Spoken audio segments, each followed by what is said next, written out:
Salut toi, tu cherches un zoom? Moi aussi, et j'ai trouvé le mien.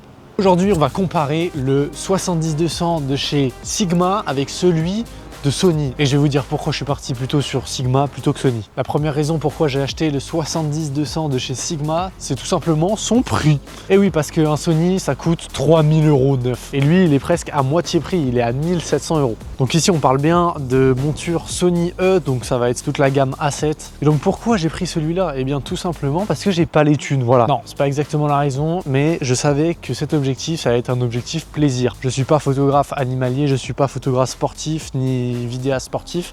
Donc j'avais la flemme de mettre 3000 € dans quelque chose qui ne sera pas mon utilisation professionnelle réellement. Je vais l'utiliser, mais ça sera 10% de ma réelle utilisation, quoi. Alors j'ai préféré mettre un peu moins d'argent, mais vous allez le voir, pour une qualité qui, franchement, ne varie pas tant que ça. Puisque j'ai déjà essayé le 70-200 de chez Sony, j'avais fait toutes mes petites notes et aujourd'hui je vais vous comparer chaque paramètre un à un pour que vous voyez clairement la différence. Bon, déjà la qualité d'image, parce que oui, avec 1300 € de différence, on va pouvoir se dire ah, quand tu vas zoomer, tu vas perdre en qualité, etc. Peut-être qu'avec la plus grande ouverture, on va perdre en qualité.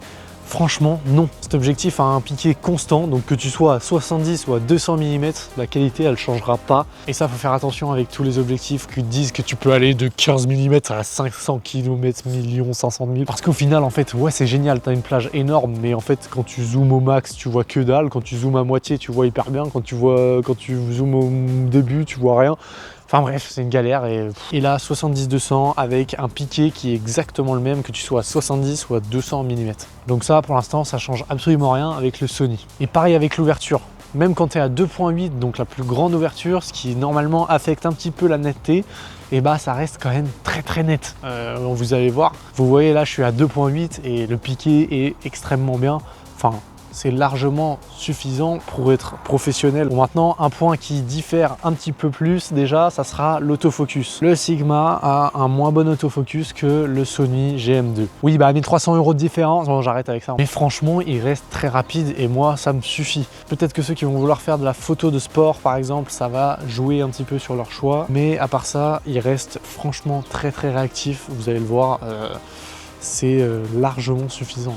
Il faut savoir que c'est un objectif stabilisé, donc pas de souci sur ça. Le Sony, pareil, stabilisé en zoom, vas-y c'est un grand mot, mais quand tu es à 200, ça tremble quand même un petit peu, mais ça aide. Comparé à quand il n'y a absolument rien, c'est mieux quand même d'en avoir une. Ok, si on parle de la conception en elle-même, franchement les finitions sont très propres. On est sur de l'aluminium, si je dis pas de bêtises. Un aluminium bien noir. Ici on a tous les petits boutons pour gérer la stabilisation, le lock, le mode manuel, le focus manuel, etc.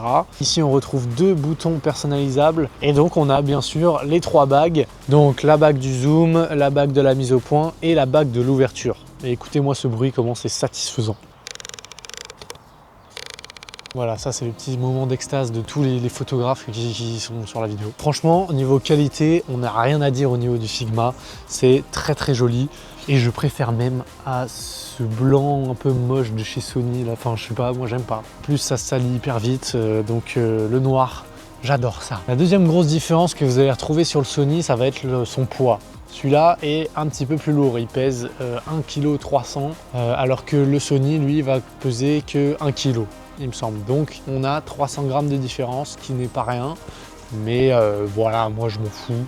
Vous avez qu'à aller à la salle et vous faites pas chier. Franchement, c'est les seules différences que j'ai pu constater. Et je suis pas sponsorisé par Sigma, hein. J'en ai acheté deux déjà. Là, c'est mon troisième.